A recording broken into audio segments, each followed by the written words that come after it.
கதை கேட்க தயாரா? வாங்க கதைக்கு போலாம். ஒரு அழகான காட்டில் பெரிய யானை ஒன்று வாழ்ந்து கொண்டிருந்தது. அந்த யானையின் பெயர் அர்ஜுன். அர்ஜுன் மிகவும் நல்ல மனம் கொண்டவன். ஆனால் அவன் மிகவும் பெரியவன் என்பதால் மற்ற சிறிய விலங்குகள் அவனுடன் விளையாட பயந்தன. ஒரு நாள் அர்ஜுன் ஒரு சிறிய முயலை பார்த்து கேட்டான், "நீ என்னோட நண்பனாக இருப்பாயா?" முயல் சிரித்து, "நீ ரொம்ப பெரியவனா இருக்கே, நான் எப்படி உன்னோட விளையாடுவது?" என்று சொல்லி ஓடிவிட்டது. அதற்குப் பிறகு அவன் ஒரு கிளியை பார்த்து கேட்டான். கிளியும் அதே மாதிரி மறுத்தது. பின்னர் ஒரு சிறிய எறும்பை பார்த்து கேட்டான். அது கூட "நீ பெரியவன், நான் சிறியவன்" என்று சொல்லி மறுத்தது.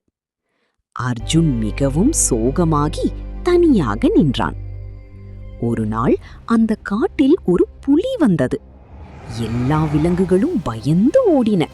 சிறிய விலங்குகள் எங்கே போவது என்று தெரியாமல் கலங்கின. அப்போது அர்ஜுன் தைரியமாக முன்னே வந்து புலியை விரட்டியது.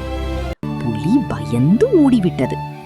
இதை கண்ட பிறகு அந்த முயல், கிளி, எறும்பு எல்லாம் அர்ஜுனிடம் வந்து சொன்னது, "நாங்கள் உன்னை தவறாக புரிந்து கொண்டோம். நீ பெரியவனாக இருந்தாலும் நல்ல நண்பன். இனிமேல் நாங்கள் எல்லாம் உன் நண்பர்கள்." அர்ஜுன் மகிழ்ச்சியுடன் சிரித்தான். எல்லாரும் சேர்ந்து விளையாட ஆரம்பித்தனர். நீதி கருத்து: நண்பர்கள் எந்த அளவிலும் எந்த வடிவிலும் இருக்கலாம். உண்மையான நண்பன் மனசால்தான் பெரியவன். மீண்டும் உங்களை இனி ஒரு புதிய கதையோடு சந்திக்கிறேன். பாய்.